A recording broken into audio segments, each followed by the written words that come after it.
오태훈이었습니다. KBS.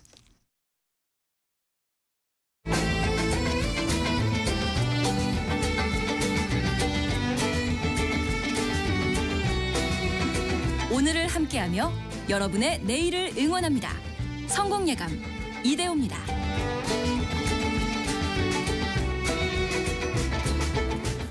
성공예감 이대호입니다. 2부의 문을 열겠습니다. 벌써 10시 5분이 됐네요. 매일 오전 10시 5분은 성공예감 이대호입니다. 2부가 시작되는 시간입니다. 11시 기준으로 그 폭염 경보가 추가되는 지역이 있네요. 경기도 가평과 여주, 경북 문경, 예천, 세종, 그리고 전남에서는 목포, 흑산도, 홍도, 충남에서는 아산 지역에 폭염 경보가 추가로 발효될 예정입니다. 전국적으로 지금 폭염이 여전히 이어지고 있는데요. 여름의 막바지라고 해도 될지 모르겠네요. 이제 8월의 말로 접어들고 있는데 더위, 또 건강 상하시는 일 없도록 관리 또 잘 하셔야겠네요. 오늘 경제상식 퀴즈 내드렸던 것의 정답도 우리 안전과 관련된 거였습니다. 스프링클러인데요. 스프링클러. 이게 화재 안전 기준으로 2004년부터는 11층 이상, 2018년부터는 6층 이상 아파트면은 이걸 의무적으로 설치를 해야 하는데 그 이전에 지어진 공동주택에는 이게 의무화가 되어 있지 않다 보니까 안전에 사각지대에 있는 걸 또 우리가 지난 주말 마포에 있는 한 아파트의 화재 사고로 또 우리가 많이 또 느낄 수 있었는데요.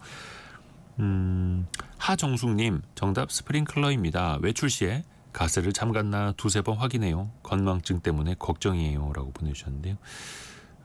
오히려 두세 번 점검하시는 분이 오히려 더 안전하게 더 관리를 하실 수가 있는 거죠.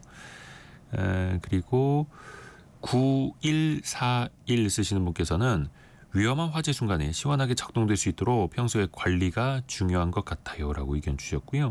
이민성님은 오늘 거창시장에도 스프링클러 정비 작업을 나왔네요. 점포마다 돌아다니면서 점검하는데 더운 날씨에 정말 수고하고 계십니다. 이렇게 보내주셨네요. 그렇죠. 이게 설치되어 있는 것뿐만 아니라 제대로 작동을 할 수 있는지 점검도 꼼꼼히 해야겠습니다. 그리고 김이슬님이 피난기구 제조업체에서 일을 하시는군요. 불은 진짜 안 날 것 같아요 라고 보내주셨고요. 또 평소에 소화기구들 제대로 갖춰져 있는지, 갖춰져 있다면 그게 작동이 될 수 있는 컨디션인지 체크를 하는 것도 또 꼼꼼하게 우리가 또 해야 할 일이기도 합니다. 여러분의 실시간 의견 계속해서 보내주세요. 짧은 문자 50원, 긴 문자 100원이 드는 샵 9730이나 KBS 콩으로 참여해 주시면 되고요. 제가 읽어드리지 않더라도 저희가 추첨을 통해서 보내드리는 선물도 있습니다. 오늘 시황은 코스피가 강보합으로 출발했다가 지금 이제 약보합, 좀 약세를 이어가고 있는데요.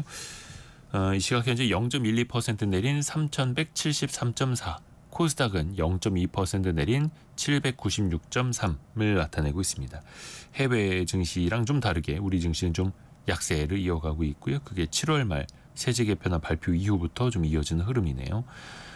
시가총액 상위 종목들 중에서는 한화 에어로스페이스를 비롯한 방산주가 좀 쉬어가고요.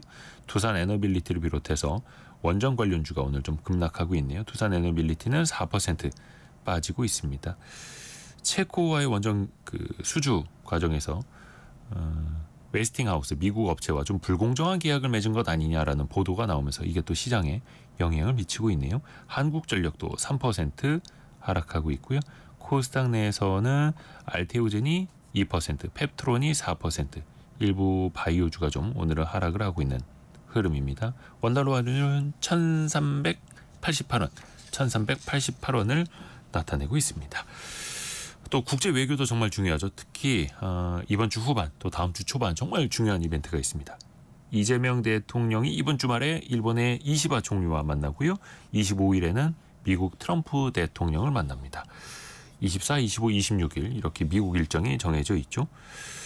경제뿐만 아니라 안보까지도 또 중요한 포인트들이 많이 생길 텐데요. 한일 또 한미 정상회담을 미리 들여다보려고 합니다. 오늘은 그 1탄으로 미국과의 정상회담 그 시나리오부터 같이 한번 먼저 그려보시죠. 대외경제정책연구원장을 지낸 고려대 국제대학원 특임교수 김흥종 교수와 함께합니다. 교수님 안녕하세요. 네, 안녕하세요. 우선은 우리가 한미 정상회담부터 좀 이야기를 그리고 어떤 그림이 될지 먼저 좀 그려봐야 될 텐데 네. 당연히 정상 간에 만나면 악수부터 하지 않습니까? 네. 사실 우리가 2017년이었나요? 그때도 우리가 많이 네. 초점을 뒀던 건데 네. 과연 트럼프 대통령과 악수를 어떻게 할 것인가. 네. 이것부터 우리가 또 사실은 준비 아닌 준비를 해야 되더라고요. 일단 그 트럼프 대통령의 1기 때도 좀 그랬지만은 2기 들어와서 지금 한 6개월, 8개월 정도 지났죠. 예, 그러면서 그동안에 그 수많은 각국의 정상들께서 이제 백악관에서 여러 가지 다양한 형태의 회담을 했습니다. 네. 그래서 아주 비극적인 실패로 끝난 경우도 우리가 알고 있고요. 또 잘 선방한 경우도 있고 하니까 이게 정상회담 자체가 이제 과거에는 보면 이제 정상회담 그러면 한미 정상회담 그러면 의제가 중요한 거였는데 지금 이거는 이제 그림도 굉장히 중요하게 된 그런 상황입니다. 그래서 여러 가지 면에서 굉장히 그 신경을 많이 써야 될 그런 정상 과연 어떠한 그림을 보여줄 것이냐 이것이 굉장히 중요한 그런 회담이 되어 버렸습니다. 그런데 트럼프 대통령이 어떨 때는 악수를 손에 힘을 꽉 줘서 하고 어떨 땐 부드럽게 하고 한다 하더라고요. 그거를 의도하는 걸까요? 이것까지 다 준비를 해야 됩니까? 예, 의도하는 것이죠. 의도하는 것이고, 근데 기본적으로 이제 그러니까 미국의 입장에서 보자면요, 한국에 대해서는 뭔가 좀 야단치는 것보다는 얻어내야 될 게 더 많은 나라이기 때문에 저는 기본적으로 우호적인 입장에서 이제 시작을 할 거라 저는 그렇게 예상을 하고 있습니다. 아하. 네. 예. 그리고 또 며칠 전에는 러시아 푸틴 대통령과 만났는데 오히려 꽤 되게 이제 공손한 태도를 보여줬다 해서. 강자 앞에서는 약한 거 아니냐 이런 비판들도 있는데 요 그림은 어떻게 보셨어요? 자, 지금 보세요. 지금 트럼프가 각국 정상을 만나는 장소가 어딘가를 보세요. 아하. 자, 중국은 아직까지 만나지는 않았습니다만 중국과 그 실무진 간의 협상은 백악관에서 하나요? 아니죠. 제3국에서. 제3국에서 하고 있죠. 그죠? 3국으로 나와야 된다는 얘기죠. 네. EU하고 지난주에 이제 통상 협의가 합의가 됐는데 그러니까 스코틀랜드에서 합의가 끝났죠. 네. 그것도 물론 이제 그거는 이제 트럼프가 간 김에 이제 그 스코틀랜드까지 달려가서 이제 이렇게 합의를 한 것이지만 어쨌든 간에 백악관 밖에서 했고요. 러시아 대통령과의 그것도 알래스카에서 했고 그래서 결국은 워싱턴 DC에서 하지 않고 밖에 나간 경우가 한 세 나라 중국, EU, 러시아다. 뭐 이렇게 볼 수가 있는 것이죠. 아하, 그것도 의도가 있는 거고요. 그것도 의도가 있죠. 네. 어떻게 좀 봐야 됩니까? 그러니까 미국대로 불러들이는 것과 이제 제3국에서 만만한 나라들은 다 불러들이고 조금 이제 그 좀 부담되는 나라들은 어쨌든 간에 약간 조율을 통해 가지고 만나는 거고 중국 같은 경우는 의도적으로 이제 그렇게 하는 것 같고요. 중국 측에서. 아, 중국 측에서 또 그렇게 유도를 하는 것이 그래서 유럽에서 만나고 뭐 스위스에서 만나고 뭐 다른 데서 만나고 좀 그러고 있죠. 이제 그런 식으로 하는 것 같습니다. 그러면 이제 이재명 대통령이 트럼프 미국 대통령과 처음으로 이제 정상회담을 갖게 되는데 초반에 그러면 지금 어떤 태도로 어떻게 준비하고 나가야 될까요? 통상 얘기나 안보 얘기가 이제 가장 중요한 주제가 되기 때문에 그 얘기는 피하고 이제 다른 얘기를 해야겠죠. 예. 두 분이 이제 처음 만나는 것이죠. 지난번에 카나다에서 만날 뻔했는데 이제 그게 불발이 됐었으니까요. 그렇다면 이제 뭐 개인적인 얘기라든가 개인적인 경험 얘기라든가 뭐 두 분 다 이제 뭐 피습을 당한 적이 있으니까 그런 얘기를 한다라든가 정치인으로서 어떤 피습에 대해서 이야기하면서 공감을 하는 아니면은 뭐 내가 이번에 미국을 뭐 몇 년 만에 왔는데 보니까 뭐 인상이 이렇더라라든가 그런 식으로 이제 좀 부드럽게 좀 다른 얘기로 먼저 시작을 하는 게 좋지 않을까 좀 그렇게 생각합니다. 먼저 부드럽게 대화의 문을 열고 공감할 수 있는 포인트로 마음도 열고 그렇습니다. 그런 것도 이제 잘 준비를 하겠죠. 그 중요한 건 이제 관세 협상인데 사실 장관급에서는 어느 정도 이제 마무리를 해놨고 정상이 가서 마지막 이제 뭐 사인을 하겠죠. 또 정상 간의 공동 성명도 나올 테고요. 이것도 굉장히 이제 중요한 내용이겠어요. 이게 사실은 정말 이게 통상 협상을 했는데 저는 이제 그 과거에 FTA 협상이라든가 이런 데서 협상에 자문도 했었고 또 협상 참여도 했었고요. 그렇게 했는데 이런 경우는 사실 좀 처음 봤죠. 왜냐하면은 아무런 합의문 이렇게 협의문이 없지 않습니까? 텍스트가 없어요. 그러니까 우리가 왜 2+2라고 해서 경제부처 장관, 산업부처 장관이 같이 만나서 했는데 그때 그러면은 뭔가 합의는 했지만 합의문은 없었던 거예요. 그렇죠. 그래서 항상 통상 협상을 하게 되면 이제 브래킷이라 그래서 이제 합의가 안 되는 부분은 괄호로 놔두고 나머지 부분에 모든 게 다 이렇게 하고 이걸 가지고 조문을 가지고 항상 얘기를 하는데 그런 게 하나도 없거든요. 그런 게 하나도 없기 때문에 결국 이거는 정상 간에 만나면서도 크게 이제 이렇게 결정을 하는 것이지 그것이 매우 구체적인 부분까지 발표문에 들어간다라든가 공동선언문에 들어갈 것 같지는 않아요. 그럼 뭔가 달라질 여지가 있다는 거예요. 장관급 회담에서 그 합의를 한 내용과 정상회담에서 달라질 수가 내용이? 있고요. 그다음에 달라지는 것보다 더 우려스러운 건 사실은 새로운 게 들어가는 것이죠. 그렇잖아요. 또 다른 요구. 예, 예를 들어서 지난번에 우리 2+2에서 이런 부분에 대해서는 뭐 어떻습니까라고 우리 기자들께서 질문하니까 이 부분에 대해서는 우리가 논의가 안 됐습니다라고 자신 있게 얘기를 했거든요. 그 실제로 논의가 안 됐으니까 얘기를 한 건데 예. 이것이 또 언제든지 툭 튀어나올 수 있는 것이죠. 예. 뭐 뒷부분에도 많이 여쭤보겠습니다만 뭐 방위비라든지 농산물 개방이라든지 그래도 될 수도 있겠고. 비관세 다양한 종류의 비관세 장벽이라든가 그다음에 조선협력의 구체적 형태라든가. 예. 근데 이게 어떻게 네. 보면 장관급 회담에서 모든 게 다 이제 끝나는 게 아니라 정상 이제 서명을 하기는 해야 됩니다만 네. 일부러 열어놨다라고 봐야 될까? 아니면 이제 미국의 그 트럼프 행정부 들어서 그런 식으로 협상을 하고 있다라고 봐야 될까요? 일부러 열어놨죠. 예, 이게 이제 미국은 좀 트럼프 정부는 지금 기본적인 우리가 좀 알아야 되는 게요. 예. 이 워싱턴 현재 그 트럼프 정부 사람들의 생각은 좀 이렇게 심하게 좀 과하게 표현하자면 전 세계를 상대로 혁명을 하고 있는 거예요. 혁명이요? 예, 지난 100년 동안 질서를 바꾸는 일을 하고 있어요. 예, 본인들은 굉장히 숭고한 일을 하고 있다고 생각을 하고 있어요. 이게 이제 우리가 항상 협상이나 뭘 협의를 한다 그러면 윈윈 이렇게 얘기하잖아요. 서로 둘 다 이기는 방향으로 합시다. 그거 아니에요. 이거 아메리카 퍼스트라고 분명히 못 박아놨어요. 지금까지 너네들이 계속 윈했고 우리를 뜯어먹었으니까 이 지금 협상 합의는 트럼프 정부와의 합의는 이거는 일방적으로 니네가 내주는 거야. 이제 그걸 명확히 하면서 들어가거든요. 그러니까 미국 입장에서 철저하게 생각했을 때의 혁명. 예, 그거예요. 네. 그래서 완전히 전 세계 질서를 바꾸는 그런 일을 지금 하고 있기 때문에요. 아하. 예, 그건 기본적으로 입장이 그렇다는 사실을 좀 분명히 알아야 됩니다. 그러면 우리도 이제 정상회담 하기 전에 돌발 상황을 또 준비를 해야 되지 않겠습니까? 물론 이제 돌발 상황이라는 게 뭐가 될지 모르겠습니다만 네. 다른 나라 정상들 만날 때 혹은 다른 나라 장관급이 백악관 들어가서 트럼프 대통령을 만났을 때 연출됐던 장면들 우리도 당연히 시나리오를 세우고 들어가겠죠. 근데 뭐 돌발 예상되지 못한 그런 여러 가지 예를 들어 방위비 문제에서 어떤 거라든가 아니면 뭐 조선협력이라든가 뭐 여러 가지 지금까지 얘기되었던 것에 대해서 트럼프 대통령이 툭 뭘 던질 수가 있겠죠. 뭐 더해라라는 거. 이거는 뭐 해도 되는 거 아닌가? 뭐 한국이 뭐 굉장히 뭐 돈도 많은 나라고 기술력도 있으니까 뭐 이것도 같이 하면 되겠네라든가 뭐 이런 식으로 이제 얘기를 할 수가 있죠. 갑자기 1,000억 달러 투자 더해라 막 이럴 수도 있고. 그러니까 여러 가지 모든 가능성을 다 우리는 열어놓고 생각을 해야 되는 것이죠. 예, 그래서 이제 그런 경우에 있어서 이제 즉각적으로 거기에 대해서 대응을 하는 것보다는 우리가 좀 더 이렇게 쓱 돌리는 게 필요하죠. 예, 일단 좀 시간을 끌어야 될 필요도 끌어야 있고. 되고 철저하게 통역을 활용해야 됩니다. 통역이요? 예, 영어를 잘 하신다고 하더라도 즉각적으로 알아듣는 것보다는 조금 시간을 버는 게 중요하겠죠.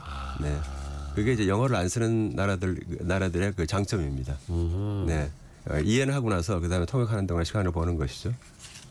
그래서 뭔가 그들이 원하는 즉답을 바로 해주는 것보다는 그러니까 즉흥적인 판단이 뭔가를 좀 그르칠 수도 있으니 의도적으로. 예, 그리고 동문서답해도 돼요. 그 뭐 통역이 잘못했다 그러면 되니까. 네. 네. 그것도 하나의 협상의 기술입니까? 네, 그럼요. 그래요. 그러니까 이런 것도 사실은 우리가 뭐 정부에서 또 준비를 하고 있겠죠. 네, 영어 못하는 게 낫습니다. 잘하는 겁니다. 그러네요. 그럼요. 예. 차라리 이거는 이제 말 한 통해서 그랬던 거다. 네. 일부러 이제 답답한 포인트를 그쪽으로 돌릴 수도 있는. 물론 이제 호의적인 태도를 유지하면서도 약 올리지는 말고, 진지하게 나가면서. 그것도 하나의 또 기술이 될 수 있는 거예요. 예, 그럼요. 네. 우리가 또 장관급 협상에서 미국의 마음을 사로잡을 수 있었던 것 중에 하나가 조선업 투자 아닙니까? 미국의 위대한 조선업을 다시 읽어주겠다. 마스가 프로젝트를 이제 제안을 하면서 막 모자도 만들어서 가고 브리핑도 했다라고 하는데 이걸 이제 미국에서 봤을 때는 그러면 이제 흡족할 만한 수준인 건 맞는 거겠죠? 이거 자체는? 뭐 굉장히 대단한 것이죠. 지금 현재 미국은 굉장히 좀 심각합니다. 절박해요. 지금 현재 미국 군함 같은 경우 제가 보니까 2023년도 같은 경우에 보니까 상선을 현재 제조하는 게요. 미국 내에서 현재 5척밖에 없어요. 예, 거기에 대해서 그 중국은요, 거기서 뭐 수백 척을 지금 건조하고 있는데, 그러니까 미국 내에서 상산을 건조한다고 하는 것은 거의 뭐 의미가 없는 현재 그런 수준이고요. 2023년도 중국이 1,749척의 선박을 건조 중인데, 네. 미국은 5척이네요. 상선 규모에서는 중국은 7,000척이고요, 미국은 178척이고요.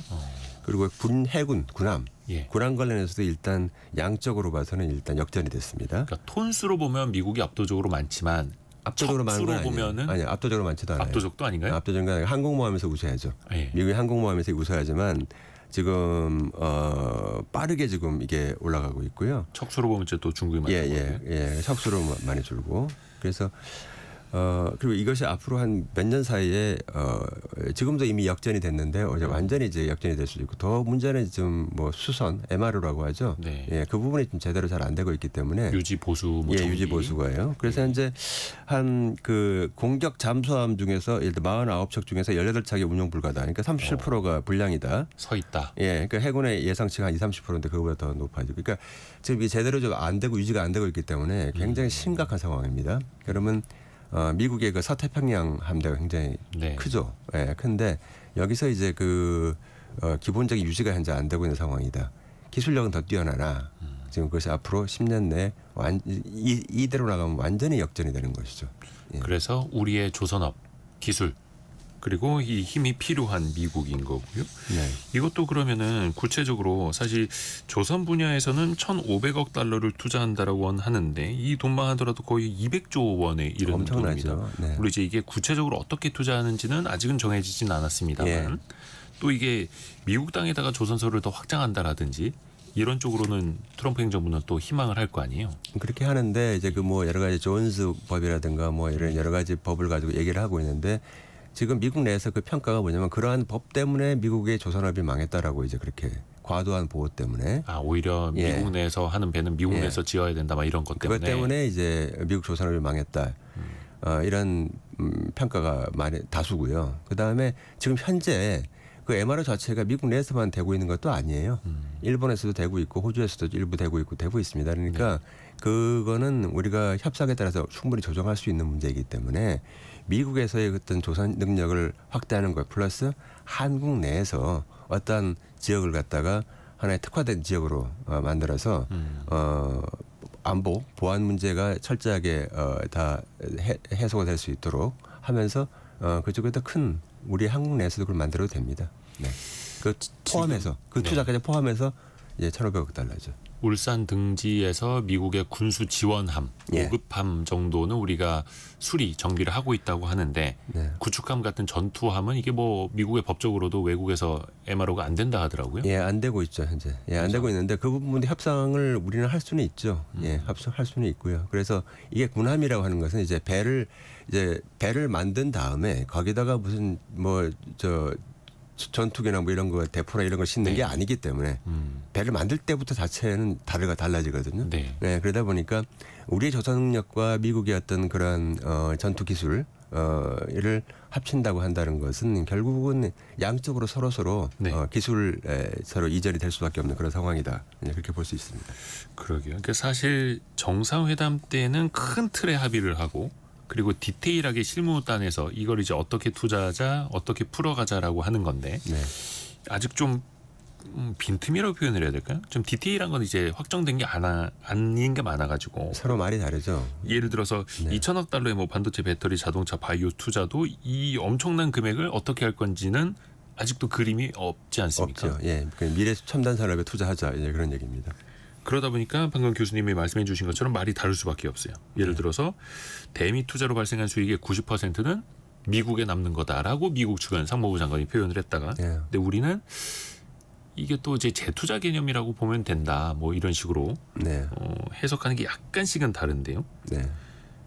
왜 서로 다른 주장이 나올 수밖에 없는 걸까? 이거는 뭐 당연히 투자라고 하는 게 과연 뭐냐 이제 그거에 따라 달라지는 것이죠. 실질적으로 투자가 과연 뭐냐 그게 돈을 다 거기다 그냥 놔두고 투자의 정의. 예, 예를 들어 100이라고 하는 돈을 갖다 그럼 어디다가 미국에다 주고 미국에서 알아서 빼내 쓴다라고 네. 했을 때 그렇게 했을 때 그게 몇 년 사이에 그걸 다 빼내지 못할 수도 있죠. 왜냐하면 투자 기회가 그만큼 안 돼가지고 그런 남는 것이죠. 예, 그런 것이기 때문에 투자라는 것 자체가 대출과 그리고 보증과 직접 투자가 다 포함될 수밖에 없는 거고요. 예, 그래서 이 세 가지 다 합쳐서 1,500억이다 이제 이렇게 보는 게 맞아요. 그 이제 트럼프의 얘기는 이제 우리 최대치가 이제 그렇게 된다라고 보는 것이 맞고요. 실질적으로 이제 일을 하다 보면은 그렇게 될 수밖에 없는 그런 상황이니까 우리가 그거에 대해서 별로 이렇게 뭐 우리가 맞다 뭐 이런 식으로 얘기할 것도 없을 것 같아요. 일종의 이제 총액 한도 예. 개념으로만 예, 보면 그냥 되니까요. 뭐 거의 그냥 논의 안 하는 게 나아요. 그냥 어차피 그렇게 우리 입장에서는? 그 방향으로 갈 것이기 때문에 우리 투자라고 하는 입장에서는 것이 그냥 얼개만으로 이제 약속하고 오는 게 예, 하고 나서 필요하면은 미국에서 이러이러한 투자 수요가 있습니다. 그러면 그래요, 좋습니다. 자, 그렇게 투자하죠. 이런 식으로 해가지고 사안별로 그냥 하면 되는 겁니다. 그거는. 약간 뭔가 좀 정치적인 입지만 이제 띄워주는 예. 정도만 돼도 좋을 수 있다라는 거죠. 예, 예. 그러니까 한다 그러고 안 한다는 얘기는 아니에요. 예, 뭐 하면 되는 것이죠. 예, 투자 수요에 따라서 미국에서.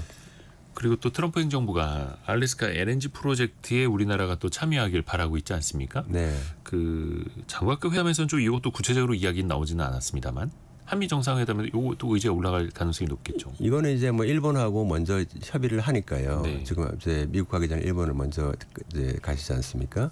그래서 우리가 만약에 이제 일본하고 같이 공동 투자 개념으로 들어가면 될 것 같아요. 예, 그래서 그런 식으로 해서 하면은 뭐 그렇게 리스크도 그렇게 크지가 않고 양국이 같이 이제 미국하고 이제 협상을 하는 그런 것이죠. 그래서 결국 같은 프로젝트에 대해서 하는 것이라면은 우리가 일본과 같이 움직이자. 그 일본도 나쁠 게 없겠죠. 예. 그러니까 좀 심하게 얘기하면 좀 일본이 투자 결정하고 우리도 따라서 투자 결정하면 되는 것이고요. 그러니까 알래스카 LNG 프로젝트 자체가 뭐 수익이 될 수도 있겠지만 또 손실이 될 수도 있고 리스크가 클 수도 있으니 분산하는 차원에서 한국과 일본이 같이 들어가고 같이 좀 분산을 하자. 근데 지금 알래스카 쪽층 나오는 얘기 들어보면요. 그 파이프라인을 건설하는 것 때문에 지금 저러는 게 아니에요. 알래스카에 엄청나게 북쪽에 지금 현재 매장이 돼 있는데 항상 이렇게 천연가스를 이제 파낼 때는 파내기 전에 가장 중요한 게 뭐냐면 안정적인 수요입니다. 한번 하고 나면 이게 중간에 물론 약간 조절은 가능합니다만은 한번 하고 나면 계속 뽑아 써내야 되기 때문에 그렇죠. 안정적인 수요가 가장 중요합니다. 이게 가장 중요해요, 이게. 그러니까 결국은 일본과 한국으로 하여금 안정적인 수요를 보장해 달라는 거예요. 개발도 하면서 너희가 사가라는 거예요. 예, 적정한 수준의 가격으로 사가라는 얘기거든요. 지금 그게 가장 중요합니다. 지금 미국 입장에서는. 근데 우리나라 같은 경우 현재 석유는 지금 70% 이상의 호르무즈 해협으로 들어오지만 가스 같은 경우 상당히 다변화가 돼 있어요. 우리 현재 10% 이상의 수입 양을 보이고 있는 나라가 미국 그 멕시코만으로부터 들어오는 그 천연가스가 있고 말레이시아로부터 들어오는 게 있고 호주로부터 들어오는 게 있고 또 우리가 옛날부터 했던 카타르로부터 들어오는 게 있거든요.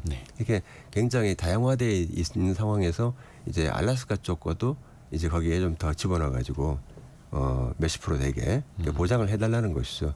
그거는 우리나라의 중장기적인 에너지 그 계획에 따라서 이렇게 하면 되는 것이고 천연가스가 어쨌든 간에 탄소 중립으로 가는 브릿지 에너지이기 때문에 어쨌든 당분간은 수요가 있을 겁니다. 그래서 그거는 석탄이나 석유에 비해서는 조금 더 오래 갈 수 있겠다 이렇게 볼 수가 있죠.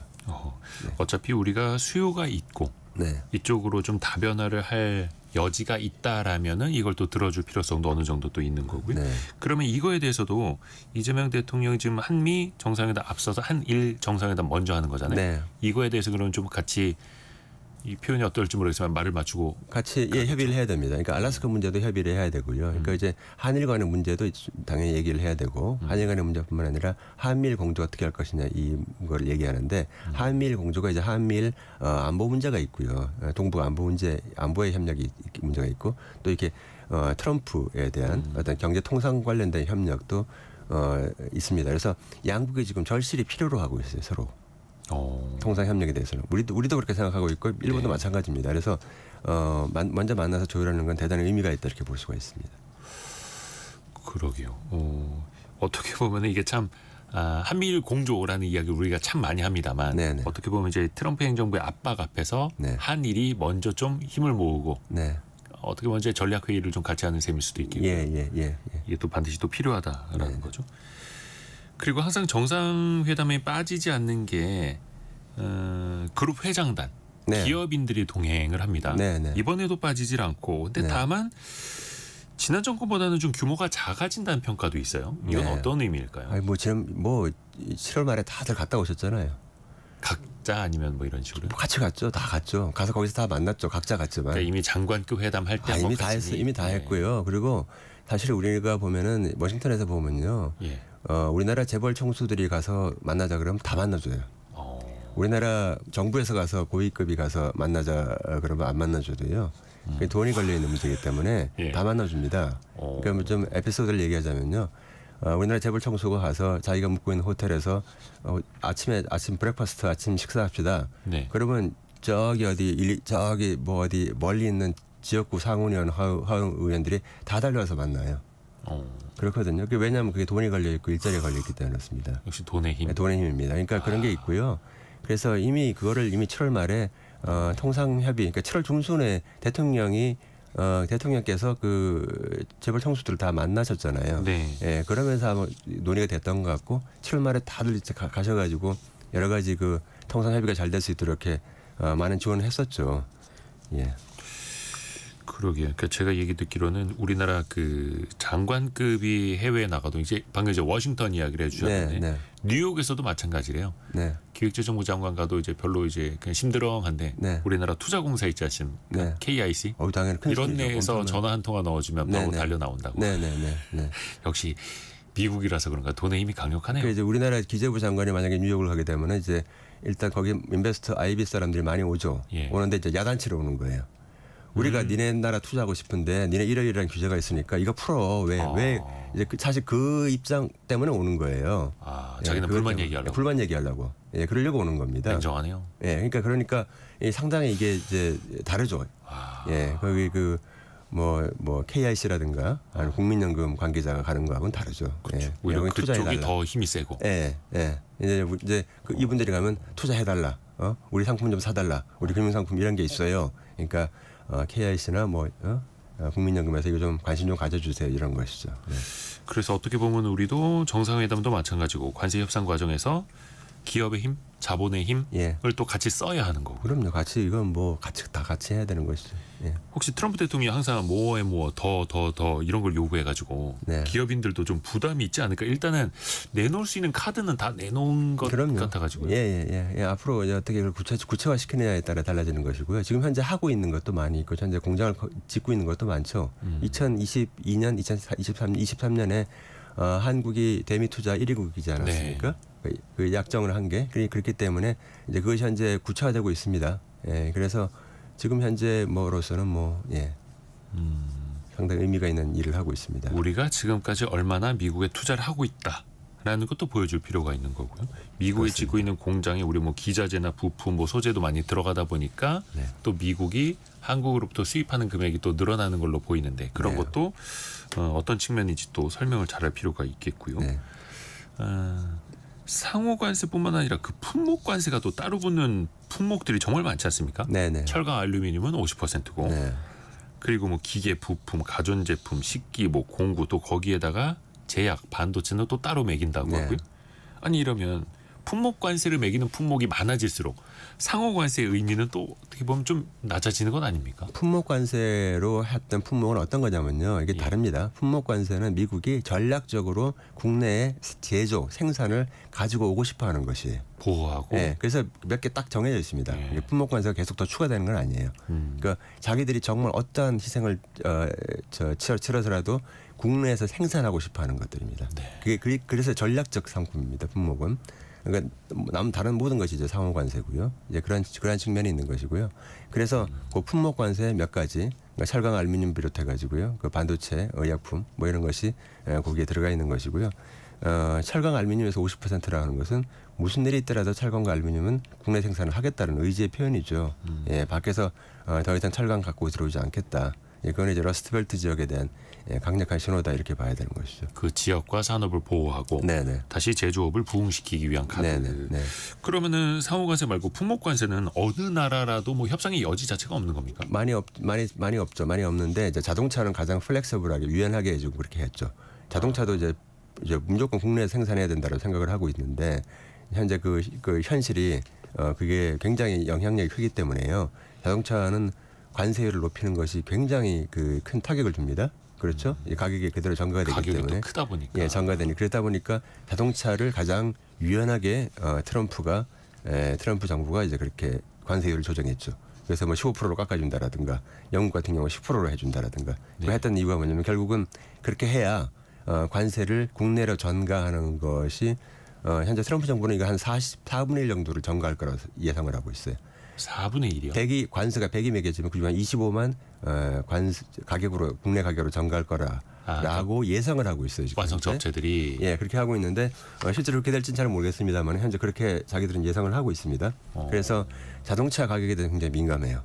그러니까 이제 차값 100만 원 만약에 관세 때문에 올라가면 네. 소비자한테는 판매 가격 25만 원만 높이고 네. 75만 원은 네. 그 수입 업체나 판매 업체가 그냥 떠안아라. 예, 또 하나의 거죠. 판매업체나 수익성이 수입업체. 또 더 안 좋아질 수 있는 거잖아요. 안 좋아질 수가 있죠. 그렇지만 우리 입장에서는 수요가 비탄력적인 그런 제품 같은 경우는 그냥 그대로 해야죠. 그대로 수출해야죠. 얘네들 뭐 안 살려면 말고 이런 식으로 해야 됩니다. 근데 또 자동차 업체들 경쟁도 치열한데 네. 또 그렇게 이제 콧대 높게 나갈 수도 없는 거고 결국에는 또 미국 생산량을 또 늘릴 수밖에 없는 걸 결국은 궁극적으로 봐서 지금 이겁니다. 우리가 이제 한국 경제가 이제 좀 중장기적으로 생각해야 될 건 뭐냐면은 네. 한국 시장의 규모가 10이고 미국이 100이고 예를 들어 유럽이 50이다. 예. 그러면 궁극적으로 한국 자동차 산업은 기업은 결국 그 시장의 규모에 따라서 생산량을 조절하는 방향으로 나갈 것이다. 이제 이렇게 봅니다. 그러니 결국은 뭐냐면 미국이 100이고 한국이 10이면 한국은 생산을 10만 하고 미국 극단적으로 보면은 미국은 100을 하게 되는 그러한 방향으로 나가도록 지금 트럼프 정부는 유도를 하고 있죠. 전 세계 모든 자동차 산업을 그런 식으로 재편하겠다라는 겁니다. 물론 우리가 수출처를 그래서 미국이 아닌 유럽 쪽으로 이제 좀 돌리면서 현대기아차도 뭔가 수출을 좀 방어하려고 하기는 합니다만 궁극적으로는 그렇게 물론 이제 시장 크기에 따라서 비례적으로 나가버리면 국내에서 제조해서 뭐 일자리도 만들고 수출하던 것들은 과거의 시대로는 다시 또 그러면 되돌아갈 수는 없는 걸까요? 그러니까 과거 우리 한미 FTA 한다고 해서 뭐 찬성도 많고 반대도 많았습니다만은 예. 한미 FTA라고 하는 것은 궁극적으로 결국 지금 보자면은 자동차를 산업을 모두 국내에 두고 자동차 관련된 일자리를 모두 국내에 두고 그 산업과 기술을 모두 국내에 두고 결국 미국 시장을 공략하기 위해서 FTA를 한 것이죠. 그죠? 근데 트럼프 정부는 그렇게 하지 말라는 거예요. 일자리를 갖고 들어오라는 얘기입니다. 네. 예. 갖고 들어갈 수밖에 없는 예. 상황을 또 만들고 있고. 예, 기업은 현재 그 방향으로 가고 있다. 이렇게 봐야 됩니다. 그 자동차 분야 관세도 이제 15%로 거의 이제 어느 나라나 비슷하게 매겨지고 있긴 한데 우리한테 또 첨예한 게 반도체 분야 품목 관세입니다. 아직 네. 확정은 안 됐습니다만 네. 100%니 뭐 최대 300%니 또 먼저 세게 질러 놓습니다. 네, 안 돼요. 그건 안 됩니다. 반도체는. 예. 좀 다를까요? 자동차는? 안 됩니다. 그렇게 되면은 지금 네. 반도체 같은 경우는 뭐 지금 산업의 모든 첨단 산업에서 다 들어가고 있기 때문에 그렇게 되면은 그 가격이 굉장히 높아지기 때문에요. 안 되고요. 특히나 뭐 HBM을 비롯해 가지고 핵심적인 그러한 AI 관련된 그런 반도체 같은 경우도 있기 네. 때문에요. 그렇게 그것이 현실화 안 될 겁니다. 예, 될 수가 없고 그렇기 때문에 이제 반도체 공장을 짓고 있는 기업에 대해서 무한서로 들어갈 수 있게 한다라고 지금 그렇게 타협안을 냈죠. 뒷구멍을 크게 열어놨습니다. 여지를 두는 게 미국에 투자를 하고 있거나 공장을 짓고 있다면 내가 유예해 줄 수 있다 이런 식으로 또 여지를 둡니다. 예, 예.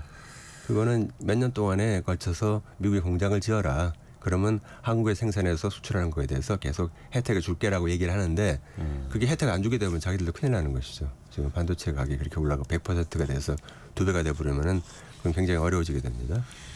그러니까 최근에 그래도 반가운 소식이 들려왔던 게 삼성전자 파운드리 그 텍사스에 있는 공장에 네. 테슬라와 애플이 연달아서 추가 계약을 하지 않았습니까? 네.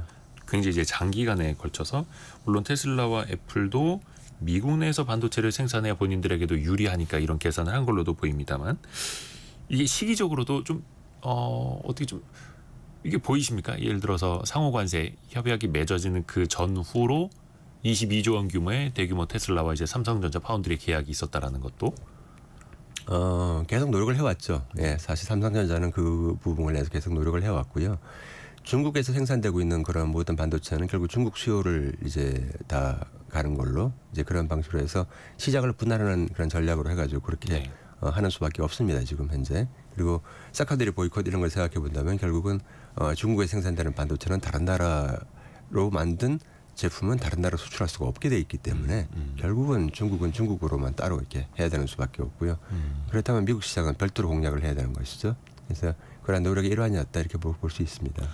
이 삼성도 그렇고 하이닉스도 그렇고 미국 쪽 공장을 또 확장할 계획은 또 있고요. 네. 이게 물론 이제 그쪽에서 빅테크들의 수요도 커지니까 그런 네. 거긴 한데 관세에 의한 것도 또 계산을 안 할 수가 없지 않겠습니까? 계산을 안 할 수가 없는데 예. 그거는 반도체는 조금 더 시간이 있습니다. 자동차에 비해서는 조금 더 셀러스 마켓이라고 해야 되나요? 예, 조금 더 우리가 좀 여지가 더 있다 이렇게 볼 수가 있습니다. 반도체는. 근데 이제 앞에서 우리 지금 고려대 국제대학원 김흥종 교수님과 이야기를 하고 있는데 미국의 입장에서 보면 지난 100년간 해왔던 것과 완전히 다른 혁명을 하고 있는 거다라고 이제 표현을 해주셨잖아요. 예. 그동안에 자기들이 많이 뭔가 좀 베풀었다 혹은 빼앗겼다. 그래서 이번에 완전히 얻어내겠다. 그래서 이제 다른 나라들이 뭐 미국 투자 약속 어마어마하게 하고 있습니다. 우리도 그 중에 하나를 이제 카드를 내밀었고 그러면 우리는 과연 무엇을 받을 수 있는가를 생각해 봐야 되는 거지 않습니까? 이게 협상이고 협력이라면. 예, 아니요. 기본적으로 그동안 제가 앞서 말씀드린 대로 아메리칸 퍼스트이기 때문에 윈윈 전략은 아닙니다. 미국이 주장하는 것은 예. 니네가 그동안 많이 뺏어 먹었으니까 가져와라 이러는 거예요. 지금 기본적인 그건데 우리가 이제 보는 건 뭐냐면은 그러한 어려운 상황 속에서도 우리가 여기서 최대한으로 우리가 가져올 수 있는 게 뭔가라는 걸 생각해 가지고 그걸 우리가 얻어내는 것이죠. 그러니까요. 기술 협력을 통해서 기술을 더 고도화시킨다라든가 그다음에 이제 인적 교류를 통해 가지고 우리가 또 여러 가지 또 얻어낼 수 있는 것도 있고. 그러게. 근데 우리가 얻어낼 수 있는 게 지난 그 장관급 회담에서도 별로 보이지는 않았거든요. 우리가 뭘 준다, 얼마를 투자한다, 뭘 산다 이런 것만 있었고 미국이 우리에게 줄 수 있는 거는 지금 그러면 이제 기술 협력 이야기를 잠깐 해주셨는데 네. 그게 좀 어떤 측면이 될 수 있을까요? 기술 협력 이제 기술 협력을 서로 하다 보면은 네. 결국 기술이라는 것은 상호 이제 서로 이렇게 기술 전파가 될 수밖에 없기 때문에요. 네. 조선협력 같은 경우에 있어서도 우리가 그동안 부족했던 방산 분야 중에서 우리가 부족했던 군함이라든가 해군과 관련된 어떤 우리가 그 부분이 약해. 우리는 육군과 관련된 무기를 요새 굉장히 많이 개발하게 됐죠. 자주포라든가 전차라든가. 네. 그렇지만 해군이나 공군과 관련된 부분, 공군은 물론 이제 요새 비행기 연습기도 만들어냅니다만은 부분이 상당히 좀 부족하기 때문에 바로 그러한 부분에서의 이 협력을 강화시킴으로 해서 우리가 기술 수준을 더 고도화시킬 수 있는 기회가 있을 것이다. 이제 이렇게 보는 것이죠. 미국이 의도하는 바는 아니지만. 그러니까 우리가 뭔가 투자도 하고 뭔가 네. 수입도 늘리고 하면서 또 우리가 투자를 할 때 기술 측면에서 우리가 이전을 받거나 예. 같이 협업하는 그런 카드를 같이 써야 한다는 네. 거네요. 접촉면이 넓어지게 되면 결국은 기술 전파가 일어나게 됩니다. 아까 이야기했던 조선도 그렇고 지금 말씀하신 방산도 그렇고 뭐 AI는 당연히 AI, 빼놓을 수 퀀텀, 없을 테고 바이오, AI, 퀀텀, 바이오 다 그렇습니다. 양자 컴퓨터라든지 바이오라든지 네, AI. 네. 물론 이것도 이제 어떻게 그 미국의 문을 여느냐 이것도 참 협상이 중요할 것 같은데요. 예. 이거 굉장히 또 디테일하게 들어가야 되는 거잖아요. 공동 R&D 센터를 일단 만들어야죠.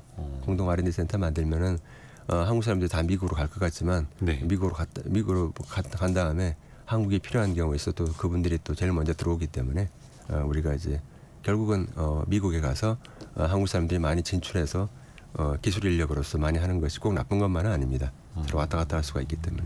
네. 어차피 우리가 모르겠습니다. 뭐 2천억 달러가 어떻게 쓰일지는 모르겠습니다만 대규모 투자를 한다면 공동 R&D 센터 만들어서 네. 기술도 같이 고도화하고 예, 미국에다가 만들고 예. 그리고 국내로 가져와서 쓸 수 있게끔. 네, 네. 초창기 반도체가 그러했듯이. 네, 그렇게 했듯이요. 예. 좋습니다. 그리고 또 이게 안보 측면에서 좀 생각을 해봐야 할 텐데 네. 장관급 회담에서 이제 방위비에 대한 이야기는 나오지는 않았다고는 합니다만 트럼프 대통령 또 한마디 띄우지 않을까요? 방위비 당연히 얘기 나올 수 있고요. 방위비 협상은 사실 통상협의하고 분리하는 게 맞아요. 미국 입장에서도 그것이 더 유리하기 때문에 그렇게 했고 우리 입장에서도 그랬습니다. 왜 그랬냐면요. 미국 입장에서는 방위비하고 같이 섞어버리게 되면은 한국이 방위비를 그래 우리가 좀 더 낼게 그 대신에 통상 쪽에서 우리가 좀 덜 낼게 이제 이런 식으로 할까봐 그게 우려스러워서 방위비를 별도로 하자 그랬었어요. 미국 입장에서는. 그래요. 예, 그리고 근데 우리 입장에서는요. 방위비 자체만 가지고 볼 때라도 충분히 우리가 방어할 수 있기 때문에 안 서는 게 낫습니다. 예. 그렇게 되면 왜냐하면 방위비는 돈을 내는 거예요. 진짜 실제로 그대로. 예. 1,500억 달러 아까 투자라는 건 일종의 한도고요. 네. 그러니까 방위비가 물론 금액 액수는 더 적지만 이게 매년 돈을 내야 되는 것이기 때문에 네네, 매년 이게 사실 들어가는. 부담되니까 별도로 하는 게 맞고요. 우리가 이제 한미 간의 전략적 유연성이라든가 동맹의 현대화 이런 얘기를 하면서 네. 주한 미군 문제 뭐 이런 얘기를 하는데 기본적으로 이제 대만 급변 사태가 만약에 났을 때 이걸 어떻게 할 것이냐의 문제가 있잖아요. 미국의 국방부 장관도 그런 거 막 물어보죠. 우리한테. 얘기하고 있는데 이제 우리가 분명히 알아야 되는 건 주한미군의 성격과 주일미군의 성격이 달라요. 주한미군은 지상군 위주입니다. 지상군. 네, 네. 육군이에요. 육군 쉽게 얘기해서. 예, 육군이고요. 그다음에 주일이나 아니면 뭐 오키나와라든가 괌에 있는 그 미군 전력은 해군과 공군입니다. 해군이 많고요. 그렇기 때문에 네. 대만에서 서로 급변 사태가 난다고 할지라도 주한 미군은 육군이 필요한 경우가 처음부터 있는 것 같지는 않죠. 그렇기 때문에 네. 상당히 그 부분은 우리가 제한적으로 활용될 수밖에 없어요. 주한 미군은. 그럴 수밖에 없습니다. 오히려 그쪽 분이 먼저 가는 것이고요. 그래서 이제 그런 부분도 있고 그다음에 지금 현재 한미 군사 협력 같은 경우는 지난 문재인 정부 때부터 이걸 갖다가 한미 동맹 부분을 군사 동맹 부분을 갖다 기술 협력 쪽으로 더 이렇게 확대를 시켰습니다. 네. 동맹의 그를 그렇기 때문에 바로 이러한 방식으로 가는 것이 동맹의 현대화 개념에 맞다라고 봤을 때 이거는 상당히 바람직한 방향이다. 우리가 긍정적으로 활용할 수가 있습니다. 예. 물론 우리가 전략적 유연성을 공식적으로 인정을 해버리게 되면 네. 이거는 중국한테는 대단히 예민한 문제가 되죠. 그렇죠. 그렇잖아요. 예. 그러니까 이제 공식적으로 그렇게 인정하지 않다 할지라도 한미 동맹을 재래식 군사 협력의 틀에서 둘 수는 없는 겁니다. 이거를 첨단 산업 협력까지, 첨단 군사 무기 기술 협력까지 같이 확대시켜 나가는 게 바람직하다. 이게 동맹의 현대화죠. 뭐 드론 로봇을 활용한 네네. 예. 4차 산업혁명과 맞닿아 있는 그런 방위비 뭐 이런 쪽으로도 가야 되는데 일단은 금액적으로는 이거는 우리가 최후순위로 미뤄야 하는 거고 네. 주한미군의 어떤 지금 중국과 주한미군이- 대만 사이에서 활용하려는 가능성도 우리는 좀 그 예. 의미를 좀 달리 예. 두면서 축소할 필요가 있다. 그러니까 주한미군 2만 7천 명 있고 예. 주일미군이 3만 6천 7천 명 있는데요. 이제 인원수는 더 많습니다. 주일미군이. 네. 그렇지만은 주일미군 사령관은 삼성 장군이고 주한미군 사령관은 사성 장군이에요. 자, 현재 그런 상황이고요. 현재 한반도나 동북아 지역에서의 육군의 역할, 미 육군의 역할보다 해군이나 공군의 역할이 더 중요하기 때문에 미 육군이 2만 7천 명이나 한반도에 와 있는 게 과연 적정한가? 이걸 갖다 이제 논의를 하는 거예요. 북한의 위협뿐만 아니라 러시아라 중국이라든가 대만 문제 다 포함해가지고요. 이랬을 때 그거에 따라 적절하게 예를 들어 몇천 명을 줄여야겠다라고 생각할 수가 있습니다. 미국이. 그럼 우리도 바로 그러한 방식으로 생각을 해야 됩니다.